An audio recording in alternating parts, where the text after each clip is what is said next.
The massive doors of the Grand Assembly Hall slid open with a soft hiss. Do-hyun walked through first, his black diplomatic uniform crisp and formal. Behind him came Bo-ram, her military medals catching the artificial light, and Tae-min, carrying a data tablet filled with economic reports. The three humans moved with quiet confidence across the polished floor. The hall was enormous. Hundreds of alien delegates filled curved seating areas that rose up like a giant bowl. Each species had their own section with special atmosphere controls and gravity settings. The air shimmered with different environmental bubbles, keeping everyone comfortable. Do-hyun had been to many diplomatic meetings, but this place always impressed him. Representatives from across the galaxy gathered here when big decisions needed to be made. Today, that decision was about Earth's future. High Chancellor. Vextar dominated the center platform. The Vorthak leader stood 3 meters tall, his blue-gray skin covered in ceremonial armor that gleamed under the lights. His forearms moved as he spoke, each gesture designed to show his importance. The Vorthaks controlled the largest military fleet in the galaxy, and Vextar never let anyone forget it. To his left sat prime economist Kilnash of the Zelani Consortium. Where Vexatar was loud and imposing, Kilnash was quiet and calculating. Her silver eyes never stopped moving, always watching, always thinking about profit and loss. The Zelani controlled most of the galaxy's trade routes and banks. Do-hyun took his seat in the human section. It was smaller than the others, positioned near the back. The message was clear. Humans were new, unimportant, barely worth including in these talks. The session will come to order, announced the Assembly's AI system. The various conversations around the hall died down to whispers, then silence. Vextar stood up, his massive frame casting shadows across the floor. "We gather today to address the human question," he said, his voice booming through the universal translators. "These newcomers have expanded beyond their home system without proper authorization from this council." Bo-ram's jaw tightened. Do-hyun noticed but kept his expression neutral. They had known this was coming. "The Terran Federation," Vextar continued, saying the name like it tasted bad, "has established colonies in 3 star systems. They have built ships and stations without consulting established galactic law. This cannot continue." Murmurs of agreement came from several alien sections. Do-hyun recognized the delegates from species that had been forced to accept Vorthak protection in exchange for their freedom. Kilnash rose smoothly from her seat.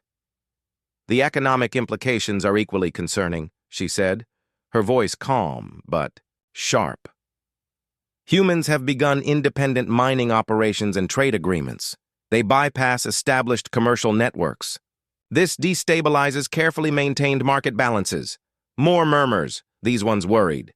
Do-hyun knew that several species depended entirely on Zelani-controlled trade for their survival.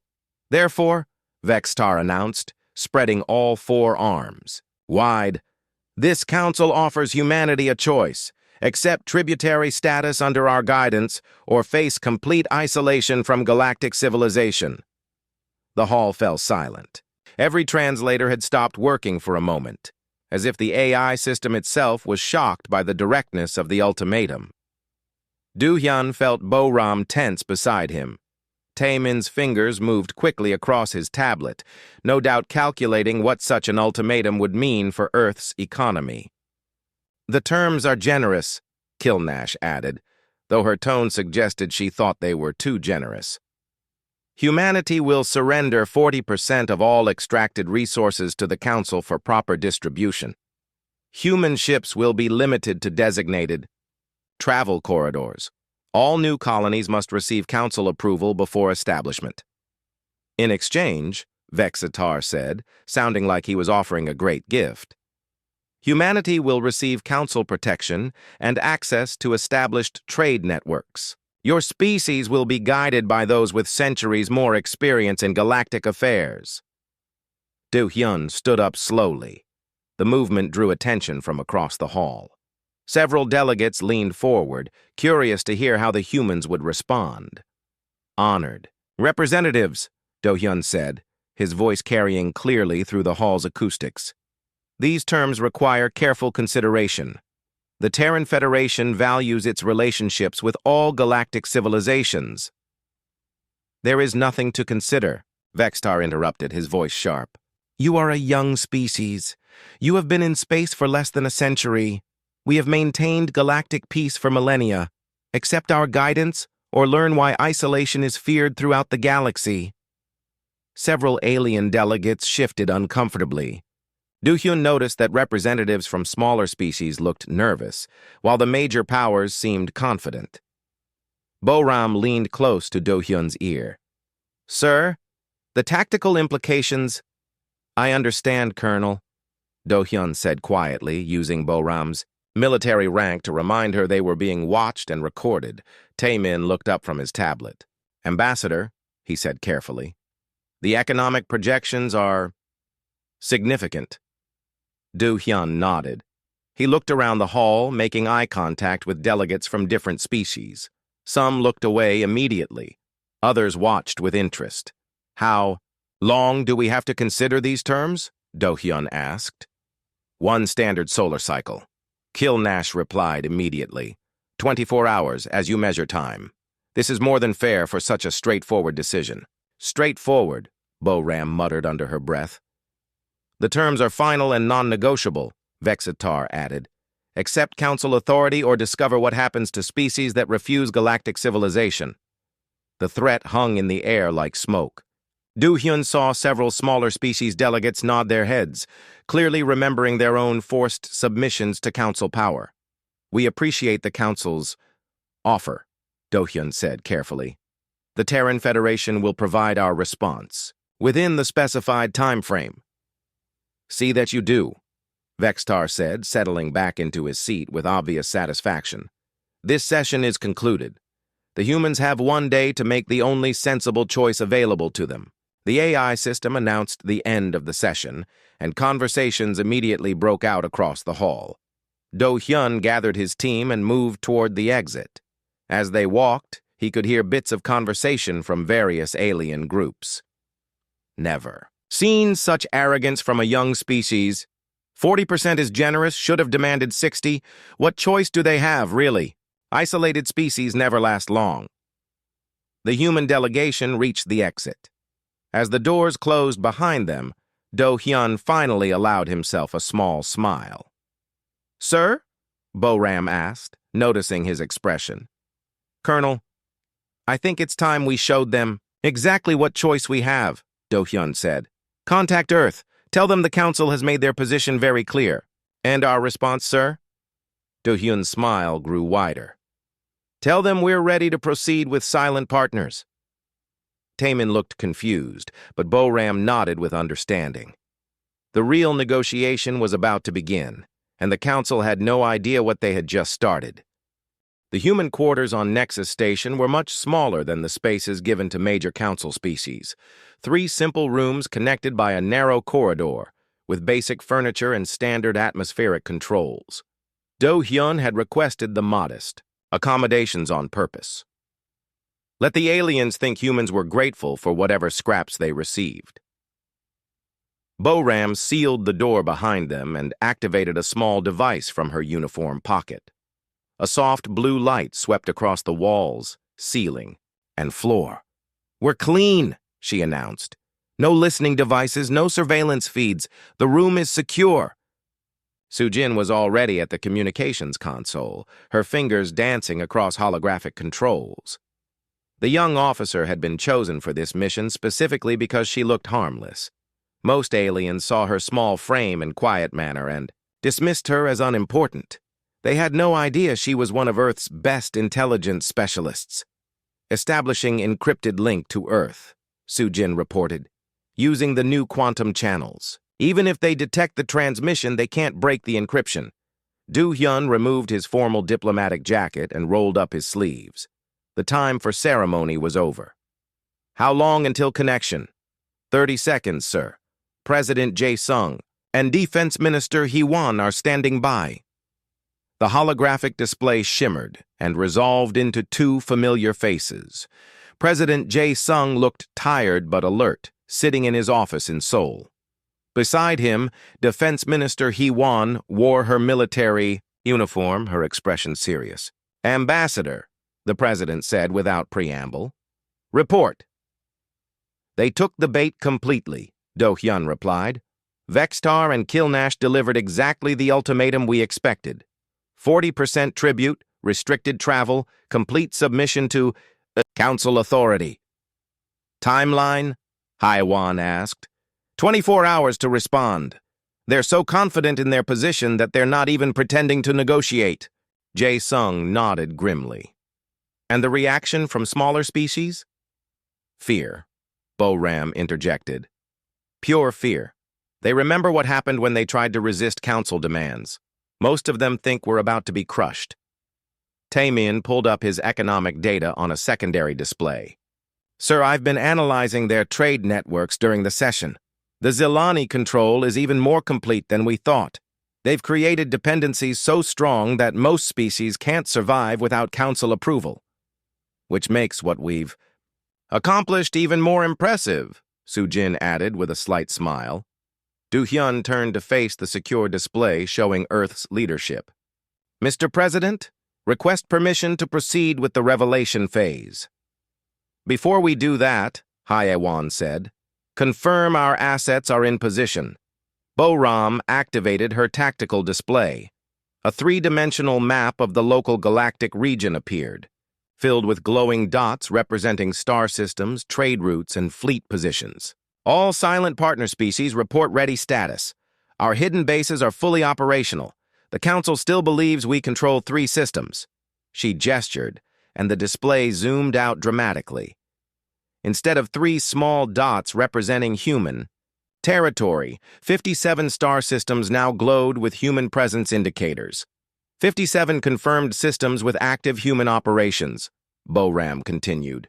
Mining platforms, defensive stations, communication relays, and fleet bases. The Council's intelligence services missed all of it. President Jae-sung leaned forward. "How did their surveillance fail so completely?" Soo-jin answered. "We used their own assumptions against them. They expected primitive human technology, so we gave them what they expected to see. Every human ship broadcasts false power signatures. Every installation appears smaller and weaker than it actually is." "The genius was in the timing," Taemin added.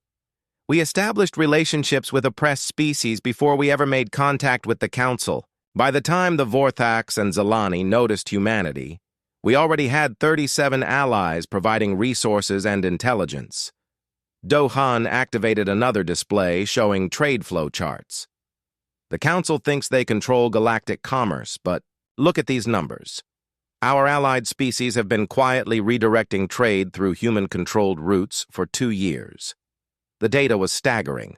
Rare minerals from the Outer Rim systems, exotic matter from gas giant mining operations, and quantum crystals from asteroid belt refineries all flowed through a hidden network that bypassed Council oversight entirely. The Zilani are about to discover they don't control 30% of the galaxy's resource extraction," Taemin said with satisfaction. "And the Vorthax are going to learn that their primitive opponents have been studying their military capabilities for years." Defense Minister Hye-won looked impressed despite herself. "Show me the fleet positions." Bo-ram's tactical display shifted to show ship movements across the region. Red dots represented Council fleets, blue dots showed human vessels, and green indicated allied species ships. "Council intelligence estimates we have maybe 200 ships total," Bo-ram explained. "The actual number is over 4,000. We've been building in hidden shipyards while our survey vessels mapped their defensive positions." "And those survey vessels?" Hye-won asked. "Stealth reconnaissance ships with full military capability. Every Council base, every patrol route, every supply depot has been cataloged and analyzed. We know their fleet positions better than they do." President Jae-sung was quiet for a moment, processing the information. Casualties if this goes badly? Minimal on our side, Boram replied confidently. The allied species are positioned to secure key jump points simultaneously. If the Council tries military action, they'll find their fleets cut off from supply lines and surrounded by supposedly primitive opponents. Su Jin pulled up intelligence reports. Sir, we've also been monitoring Council communications. They're already celebrating victory. Vextar has ordered a feast to commemorate humanity's expected submission. Kill Nash is calculating profit projections from human tribute payments. They have no idea what's coming, Do Hyun said quietly. The president looked at each team member through the holographic display. This is the point of no return. Once we reveal our true position, there's no going back to quiet development. Are you certain we're ready? Do Hyun looked at his team. Boram nodded firmly. Tai Min showed confidence in his posture. Su Jin's fingers were already moving toward her communications controls. Sir, Do Hyun said, humanity has been underestimated for the last time. We're not just ready. We're eager to show them who we really are. Very well, President Jae-sung said. Ambassador, you have full authorization to proceed. Show them what happens when they mistake patience for weakness. Defense Minister Hee-won added, all allied species have confirmed readiness. The moment you give the signal, the new galactic order begins. The connection ended, leaving the human team alone in their modest quarters. Do Hyun looked around at his companions, then at the displays still showing the true extent of human preparation and capability. Tomorrow, we give them our answer, he said. I suspect they're going to be very surprised. Boram checked her chronometer. 18 hours until the session, sir. Should we prepare our presentation materials? Do Hyun smiled. No presentations needed, Colonel. Just truth. Simple, devastating truth. Su Jin began powering down the secure communications. Sir, do you think they'll try to negotiate once they understand? Oh, they'll try, Do Hyun replied. But we'll be walking out that door. Let them panic in private while we build the future, with people who respect strength and honor agreements. The room fell quiet as each team member prepared for what would come next. Outside their small quarters, alien delegates from across the galaxy celebrated humanity's expected defeat. None of them suspected that in less than a day, everything they thought they knew about galactic power would change forever. The Grand Assembly Hall buzzed with excited conversations. Alien delegates had arrived early, eager to witness humanity's surrender. Many had brought recording devices to capture the moment when the newest galactic species accepted their proper place in the cosmic order. High Chancellor Vextar sat in his elevated position, all four arms spread wide in a gesture of dominance. His blue-gray skin seemed to shine under the hall's lights. He had spent the morning receiving congratulations from other major species leaders. The Vorthak Empire would gain new tribute and resources, cementing their position as the galaxy's dominant military power. Prime economist Kill Nash occupied her usual seat beside Vextar, silver eyes scanning the assembled crowd. She had already prepared profit calculations based on humanity's expected submission. 40% of human resources would flow through Zelani-controlled networks, generating enormous fees and taxes. Several banking consortiums had already placed advance orders for human rare minerals. The smaller species delegates looked nervous. Many remembered their own forced submissions to council authority. They watched the human section with something between pity and relief. Better humanity than their own people facing another round of negotiations. Do Hyun entered the hall exactly on time, flanked by Boram and Tae Min.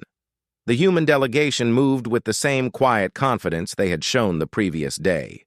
Several alien observers noted that the humans seemed unusually calm for a species about to lose their independence. Session will come to order, announced the Assembly's AI system.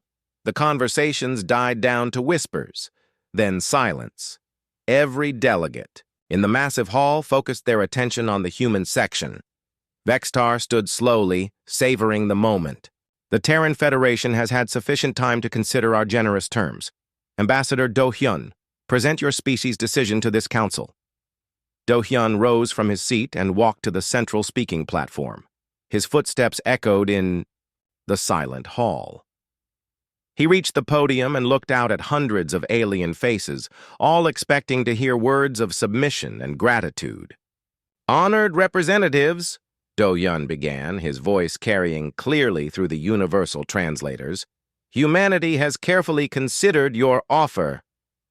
Vextar leaned forward slightly. Several delegates from major species smiled in anticipation.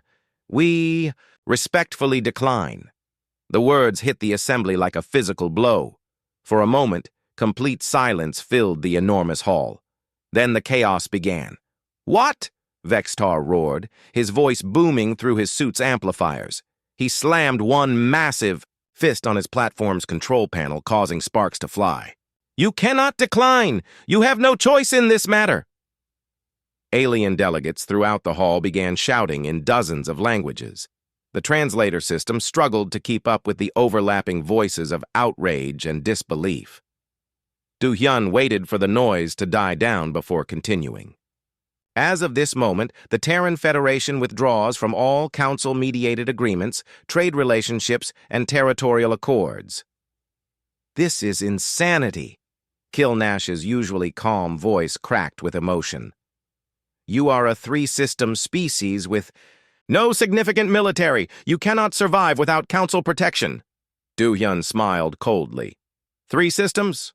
He gestured to Bo-Ram, who activated a holographic projector hidden in her uniform. The air above the central platform shimmered and resolved into a 3-dimensional map of the local galactic region. Instead of the 3 small human territories, the Council recognized 57 star systems glowed with active human presence indicators. The hall fell completely silent. The Terran Federation currently maintains active operations in 57 star systems, Do-hyun announced. We have been present in this region far longer than Council intelligence services detected. Vextar stared at the display, his arms trembling with rage or fear. Impossible! Our surveillance networks monitor all species expansion. Your surveillance networks see what we chose to show them, Bo-Ram replied, stepping forward. Every human vessel broadcasts false power signatures. Every installation appears smaller than it actually is. We have been studying your methods while you dismissed us as primitives. The holographic display shifted to show fleet positions. Thousands of ship indicators appeared throughout the region, far more than any delegate had imagined possible. Our fleet consists of over 4,000 vessels, Do-hyun continued. Your intelligence estimated perhaps 200. Those survey ships you ignored were actually advanced reconnaissance vessels mapping your defensive positions. Panic spread through the alien delegates like wildfire. Representatives from smaller species began whispering urgently among themselves. Several major power delegates frantically operated personal communicators, no doubt trying to contact their home governments. But this is not the most significant development, Do-hyun said, his voice cutting through the growing chaos. The holographic display changed again, showing trade route networks and resource flows. Instead of the Council-controlled system everyone expected, a completely different pattern emerged. Resources flowed through hidden networks that bypassed Zilani oversight entirely. 37 independent species have chosen to join the Free Species Alliance, Do-hyun announced. Together, we control approximately 60% of this region's resource extraction and 40% of established trade routes. Kilnash stood up so quickly she knocked over her chair. That's impossible. We monitor all major commerce. Our banking systems process every significant transaction. You process the transactions we allow you to see, Taemin replied calmly. The Alliance has been conducting independent trade for over 2 years. Your economic projections are based on incomplete data. The holographic display zoomed in on specific systems, showing massive mining operations, defensive installations, and commercial hubs that had somehow escaped Council detection. These operations have been active this entire time, demanded General Korthak of the Vorthak military. Active and profitable, Do-hyun confirmed. The species you dismissed as minor have been sharing resources and technology within our alliance. Many of your subject worlds have been quietly reducing their dependence on council-controlled supply chains. Suddenly, movement caught everyone's attention. Throughout the hall, delegates from smaller species were standing up and leaving their seats. The representative from the Kalari mining worlds walked directly to the human section. The Nexan agricultural consortium delegate followed. Then the Torvani deep space explorers, one by one. Representatives from 37 different species moved to stand with the human delegation. "What is this?" Vextar demanded, his voice now showing clear panic. "These species formally withdraw their recognition of council authority," Do-hyun announced. "The Free Species Alliance offers mutual protection, fair trade agreements, and technological sharing without forced tribute or territorial restrictions." The hall erupted into complete chaos. Major power delegates shouted threats and demands, while smaller species representatives continued joining the human group. The translator system gave up trying to process the overlapping conversations. Counselor Thissarak of the peacekeeping Elavari stood desperately. "Ambassador Do-hyun, surely we can reach some accommodation, perhaps modified terms." Do-hyun gathered his team and began walking toward the exit. The growing group of allied species representatives followed. "Negotiation requires good faith from all parties," Do-hyun replied without stopping or turning around. "This council has shown us exactly how you treat species you consider weak. Now you will discover what happens when you mistake patience for weakness." "You cannot do this," Vextar's voice cracked as he shouted. "The council maintains galactic order. Without our guidance, there will be chaos." Do-hyun paused at the exit doors and looked back at the assembly one final time. "Order built on fear and exploitation is not worth maintaining. The Alliance will demonstrate that cooperation produces better results than domination." The massive doors began to open. Do-hyun stepped through, followed by Bo-Ram, Taemin, Sujin, and dozens of alien representatives from species that had chosen freedom over security. As the doors closed behind them, the Grand Assembly Hall descended into complete pandemonium. The age of council dominance was ending, and everyone knew it. The Grand Assembly Hall looked like a disaster zone. Broken furniture lay scattered across the floor where delegates had overturned their seats in panic. Emergency lighting flickered as overwhelmed power systems struggled to handle the chaos of hundreds of alien species all trying to communicate with their home worlds at once. High Chancellor Vextar stood in the center of it all, his forearms gesturing wildly as he screamed at his subordinates. The massive Vorthak leader's blue-gray skin had turned darker with stress, and his ceremonial armor showed scorch marks where he had slammed his fists against control panels. "How did this happen?" he bellowed at Intelligence Director Krathek, who cowered nearby with data tablets clutched in his smaller arms. "How did we miss 57 human systems? How did we not know about this alliance?" Krathek's voice shook as he read from his reports. "Sir, our surveillance focused on known human territories. We assumed their expansion would be slow and obvious. Instead, they built hidden bases in systems we considered empty or worthless." "Empty or worthless?" Vextar's voice rose to a shriek. "Those systems are producing enough rare minerals to supply half the galaxy." Prime economist Kilnash sat at her workstation, silver eyes wide with shock as economic data flowed across multiple displays. Her usual calm composure had cracked completely. Numbers flashed red across every screen, showing cascading failures throughout the galactic economy. "The quantum crystal market has collapsed," she announced, her voice hollow. 30% of our certified supplies just disappeared overnight. The humans were somehow processing raw crystals in hidden refineries and selling finished products through independent networks. Economic analyst Dr. Hanna approached Kilnash's station with trembling hands, holding more bad news. Ma'am, the exotic matter situation is even worse. The Kalari mining worlds provided 60% of our processed exotic matter. They just terminated all contracts with Zalani distributors. Terminated. Kilnash turned to stare at Dr. Hana. They can't terminate. We have binding agreements. The Kalari say those agreements were signed under economic duress, Dr. Hana replied. They claim the human alliance offers better prices and doesn't require tribute payments. Across the hall, Counselor Thisrak of the Elavari tried desperately to maintain some semblance of order. The peacekeeping species had always served as mediators between the major powers, but even their diplomatic skills seemed useless in the face of this crisis. We need to assess our immediate situation, Thisrak announced to the remaining delegates. What systems do we still control? What trade routes remain functional? General Korthak of the Vorthak military activated a tactical display that showed fleet positions across the region. What had been a neat pattern of council control just hours ago now looked like Swiss cheese, full of gaps and vulnerable points. 7 major trade routes have gone completely dark, he reported grimly. The species controlling key jump points have all joined this human alliance. Our fleets cannot reach several important systems without going through alliance-controlled space. Intelligence Officer Zirnok stumbled forward with more devastating news. Sir, we're receiving reports from across our territory. The humans didn't just hide their own capabilities. They've been sharing technology with their allied species.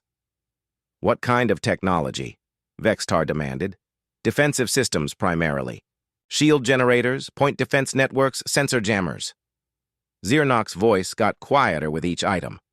The Torvani deep space stations are now showing energy signatures consistent with military-grade defensive platforms.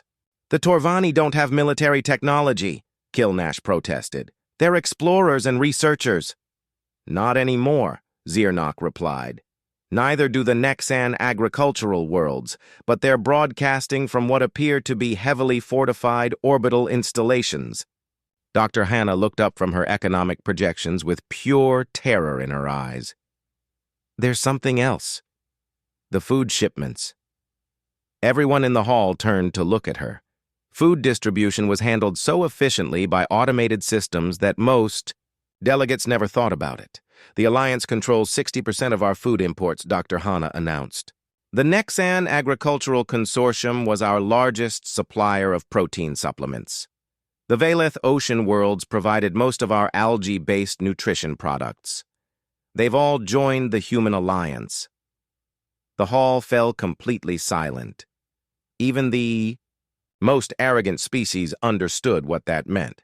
Without food imports, many worlds would face starvation within months. Kilnash's voice came out as barely a whisper. How long can our reserves last? For major population centers, maybe 90. Days, Dr. Hana replied. For military installations and remote outposts, possibly half that. Vextar slammed all 4 fists down on his platform, creating a sound like thunder. This is impossible. We are the Galactic Council. We have maintained order for thousands of years. How can a species that achieved spaceflight less than a century ago destroy everything we've built? Intelligence Director Krathek had found more reports, and each one brought worse news. Sir, our analysis suggests the humans have been planning this for years. Every diplomatic contact, every trade negotiation, every cultural exchange was part of an intelligence-gathering operation. They've been studying us while we ignored them, General Korthak added, his military mind finally grasping the scope of human planning. Those primitive survey ships were actually advanced reconnaissance vessels. They mapped our defensive positions, identified our weaknesses, and located potential allies among oppressed species. The economic implications are staggering, Dr. Hana continued. The Alliance doesn't just control resources. They control strategic positions throughout this entire galactic region. Any military response would require moving fleets through Alliance space. Counselor Thisrak raised a shaking appendage. What about diplomatic options? Surely we can negotiate some kind of compromise. With what leverage? Kilnash asked bitterly. They control the resources we need. They have military allies positioned at every strategic point. They've demonstrated that our intelligence services are completely worthless. What exactly do we have to offer them? The question hung in the air like a death sentence. Zirnok approached with yet another report, this one marked with urgent priority codes. Sir, we're receiving communications from minor species throughout Council space. 17 additional species have formally requested information about joining the Free Species Alliance. 17 more? Vextar's voice cracked. The number is growing, sir. Every hour, more species are questioning their tributary status. The humans have shown that Council dominance can be challenged successfully. Dr. Hanna pulled up a new projection showing potential economic collapse scenarios. If we lose even half of the requesting species, the Council's economic base becomes unsustainable. We won't be able to maintain our fleets or administrative infrastructure. General, Korthek studied his tactical displays with growing alarm. Our military position is equally problematic. Human fleet estimates were wrong by a factor of 20. Their allied species have been secretly upgrading their defensive capabilities. A military solution could result in catastrophic casualties. And, even if we won, Thyserak added quietly, we'd be ruling over a galaxy that no longer respects or fears Council authority. The humans have demonstrated that resistance is possible. Kilnash looked around the devastated assembly hall, then at the economic projections showing cascading system failures. We have perhaps days before other major powers begin demanding explanations. The hegemony will ask why we allowed this situation to develop. The Trade Federation will want to know how we missed such massive economic shifts. Vextar stood in silence for a long moment, staring at displays that showed the rapid dissolution of everything his empire had built. Get me a direct communication line to Earth, he said finally. Sir? Krathek asked uncertainly. You heard me. We need to talk. To the humans, now. President Jae-sung stood in the command center deep beneath Seoul, watching displays that showed the transformation of their region of the galaxy. 3 days had passed since the walkout at Nexus Station, and the changes were happening faster than even the most optimistic projections had predicted. Status report, he requested from Admiral Chang Min, who commanded the Free Species Alliance fleet operations. All major jump points secured without resistance, Chang Min replied, his voice filled with satisfaction. The Council species withdrew their patrol fleets rather than risk confrontation. We now control access to 14 key systems that were previously under Vorthak military oversight. Science Director So Young approached with data tablets showing technological developments. The knowledge-sharing program is exceeding expectations. The Kalari mining techniques combined with Torvani exploration technology has increased our resource extraction efficiency by 40%. The Nexan agricultural specialists are already improving food production on 12 Alliance worlds. Any word from the Council? President Jae-sung asked. Communications Director Dong-soo grinned as he pulled up intercepted transmissions. Vextar has been trying to establish direct contact for 2 days. We've been politely declining while monitoring their internal communications. The panic is spreading to species beyond our immediate region. The president nodded approvingly. Let them sweat a little longer. What about recruitment? 23 additional species have formally requested alliance membership, So Young reported. Most are minor worlds that have been paying tribute to major council powers for decades. They're eager to join an organization that offers mutual protection without forced payments. Admiral Chang Min activated a tactical display showing the rapidly changing political landscape. The most interesting development is the response from major powers outside the council. The hegemony has sent diplomatic observers to monitor our activities. The Trade Federation is quietly investigating opportunities for direct commerce with alliance species. They're testing the waters, President Jae-sung observed, seeing if we're a flash in the pan or a permanent power shift. Based on these economic projections, Dong-Su said, pulling up financial data. "We're definitely permanent. Alliance trade volume has increased 300% in 3 days. Species that were locked into Council-only commerce are discovering they have options." Meanwhile, thousands of light-years away on Nexus Station, the once mighty Galactic Council struggled to maintain basic governmental functions. The Grand Assembly Hall remained mostly empty, with only essential personnel and a handful of loyal species representatives still present. High Chancellor Vextar looked like a shadow of his former self.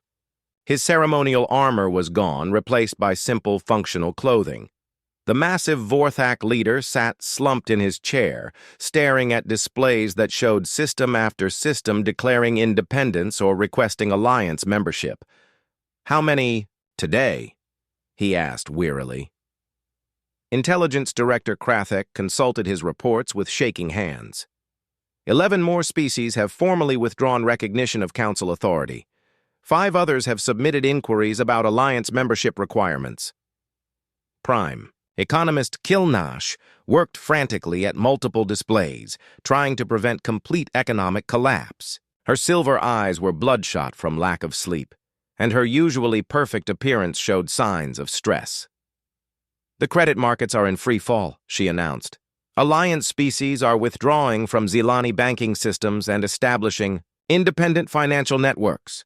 We've lost control of 60% of regional commerce in less than a week." Councillor Thysarak entered the hall carrying more bad news.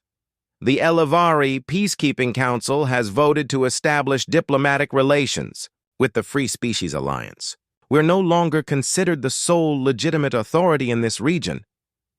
"Even the peacekeepers?" Vexitar's voice was barely a whisper. "How did we lose everything so quickly?" "We didn't lose it quickly," Dr. Hana said from her workstation. "We lost it slowly over years while refusing to see what was happening. The humans built their alliance through respect and mutual benefit. We maintained our power through fear and economic pressure. When given a choice, species chose cooperation over domination." General Korthak approached with military reports that offered no comfort. "Our fleet capabilities are severely compromised. 3 major shipyards were located in systems that have joined the Alliance. Our supply lines run through Alliance-controlled space. Any military action would be logistically impossible." "What about our remaining allies?" Thysarak asked desperately. "The Hegemony and Trade Federation are remaining neutral," Korthak replied. "They're watching to see how this situation develops before choosing sides. Several minor powers are openly questioning why they should continue supporting Council authority."